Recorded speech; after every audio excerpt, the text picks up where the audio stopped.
Parashat Vayetze. Parashat Vayetze really begins with a dream.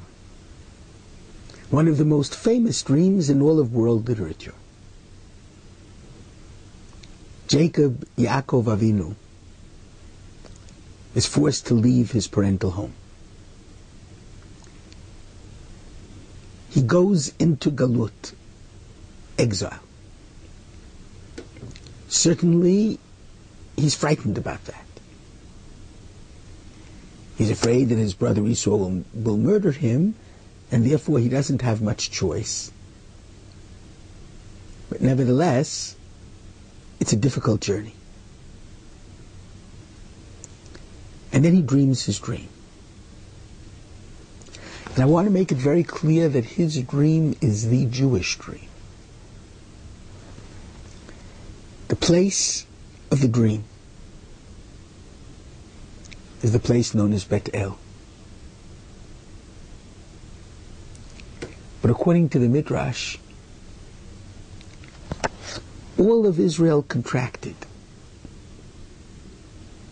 And the place of the dream is not merely Bet El, but it likewise is Mount Moriah, the Temple Mount.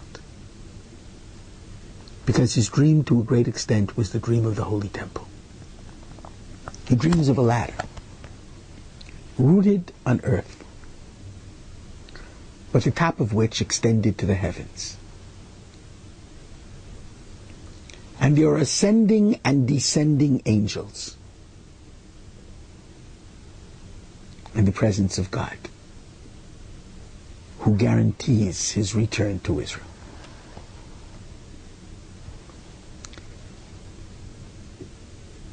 This is quintessentially Jewish faith.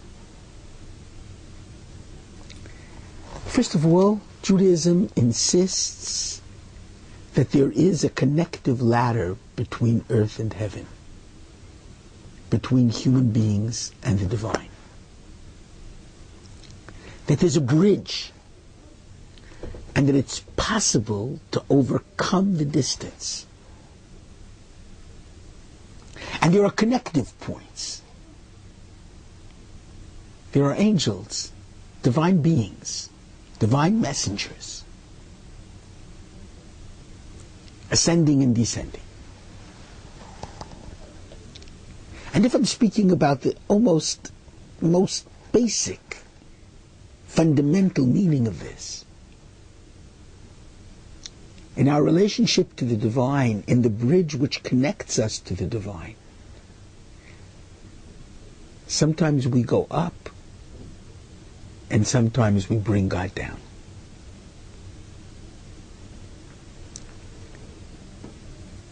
And I would argue that we go up in prayer. When the individual prays, he leaves this world. That's why he takes 3 steps back and 3 steps forward. And he goes into another domain. And he's in the divine presence. And he's communicating with God. And he's dealing with those issues that are most critical and most exalted. Like the rebuilding of Jerusalem. And like the ultimate redemption. And then there's a counter movement. Descending. Our task to bring God into this physical world of the living. And that's not the moment of prayer. It is, however, the moment of Torah and Halakha. As our sages say, the Holy One, blessed be He, has in this world only the 4 L's of Jewish law. And through kashrut we bring God into the kitchen. And through the laws of family purity we bring God into the bedroom. And through the Choshen Mishpat we bring God into the workplace. And so we bring God into every aspect of our lives. And those are the descending angels. That's when we bring God down. The Holy Temple is such a building, such a structure, rooted on earth, reaching up to the heavens. The connection between heaven and earth.